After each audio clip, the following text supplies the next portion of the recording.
you're gonna twist my arm. Okay, why wasn't Bruce Banner able to snap Natasha back in Endgame? This might seem like a yeah, duh thing to some of you, but number one, if there's one thing I can do, it's give layers and layers and layers of explanation to anything that I know a lot about. And like, some people don't understand. So, first we gotta start with the intent.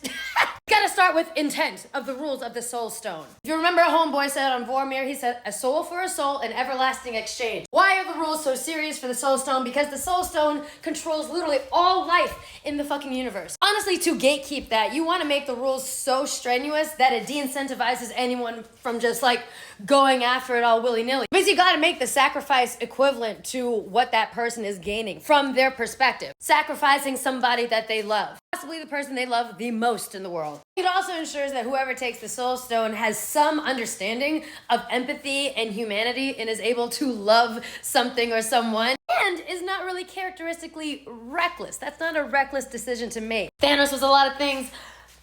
He was a lot of things, but he wasn't reckless. When you really look at it, his decision to wipe out half the universe came from seeing his home planet and his people decimated and feeling really shitty about that. In the MCU, we're talking about the MCU. So I'm not a fucking Thanos truther. I'm just saying, look at where the thought process came from, okay? Now, some of you by now are probably going, Nikki, we already kind of knew all this. Yeah, okay, I know. Well, fucking listen. Everlasting exchange, that's what Red Skull said. Now, everlasting exchange added to the context, there are 5 other stones out there that if you have all 6, you basically have control of reality. You're a god. What good would that sacrifice be? What good would that sacrifice be if when you got all 6 stones, you were able to just bring back the person that you sacrificed? Then that's not a sacrifice. Of course, Bruce tried to bring her back when he, but that would be cheating. If it worked, it'd kind of be cheating. Whoever wrote these cosmic rules really paid attention to the fine print. It just wouldn't make sense for it to be a thing that could even be done because it would cheapen the sacrifice. Now, if you want to get even more technical about why Bruce wasn't able to do it, you need to dig back into some comic book lore. Part of this may have been inferred in the MCU, but I don't think it was explicitly said. As was depicted in Infinity War and Endgame, the Soul Stone is actually its own little pocket universe. Soul Stone houses the soul world, basically. If you read the comics, you're a little more familiar with that. Adam Warlock has some stuff to do with that. Remember at the end of Infinity War, Thanos takes a little trip there when he snaps. And in a deleted scene, actually from Endgame, Tony also goes there after he snaps. Why is this important?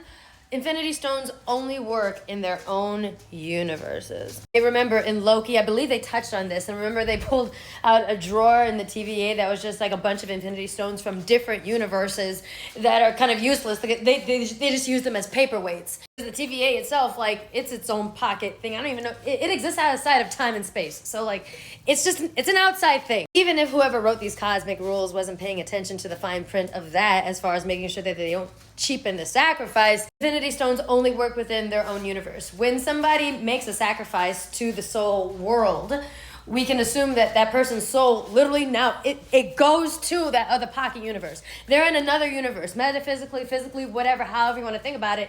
They're in another universe now. They are now, ironically, because they're now inside the stone that they were sacrificed for, they are now outside of the influence and jurisdiction of the Infinity Stones from their universe, from whence they came. It simply just would not work because they are now eternally out of reach. Everlasting exchange for fucking real. So the logistics line up. You want to have an everlasting exchange that cannot be undone even by the Infinity Stones that give somebody the power of a god. And to do that, you send them somewhere where the Infinity Stones just simply don't work. Ta-da.